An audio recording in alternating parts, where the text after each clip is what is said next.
Tarixdagi eng birinchi killerlar kimlar va qayerdan paydo bo'lganini bilarmidingiz? Assassinlar 12 va 13 asrlarda hozirgi Iroq va Eron hududlarida maxfiy qotillar guruhi o'laroq paydo bo'ldi. Ularni musulmon o'lkalarda Hoshoshiylar, Yevropada esa assassinlar deb atashgan. Hatto Yevropa qirollari, baronlarni bosh egdirgan Rim papasi ham ularning nomini eshitganda oyoq-qo'li titrab turgan ekan. Hoshoshiylar juda maxfiy va tezkor qotillar bo'lib, ularning asoschisi Hason ibn as-Sabboh hisoblanadi. 1090-yilda as-Sabboh o'z atrofidagi bir nechta shogirdlari bilan g'arbiy Eron hududida joylashgan Alamut qal'asini jangsiz egallaydi.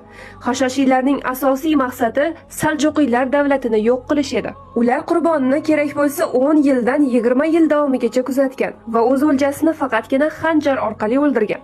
Ularning ilk qurboni Saljuqiylar bosh vaziri Nizomul Mulk hisoblanadi. Tarix manbalarida yozilishicha, ular hattoki Salohiddin Ayyubiyni ham o'ldirishmoqchi bo'lishgan ekan. Ular umumiy hisobda 6 ta vazir, 3 ta xalifa, o'nlab shahar hukmdorlari va ruhoniylarni hamda qirol Raymond II, Monferrantlik Konrad kabi bir qancha Yevropa hukmdorlarini yo'q qilishgan. 1250-yilda Chingizxonning nabirasi Xulagu katta qo'shini bilan g'arbiy Fors hududlariga bostirib kirdi. Xulagu zaiflashib qolgan Alamut qal'asini vayron qildi va ularning faoliyatiga chek qo'ydi.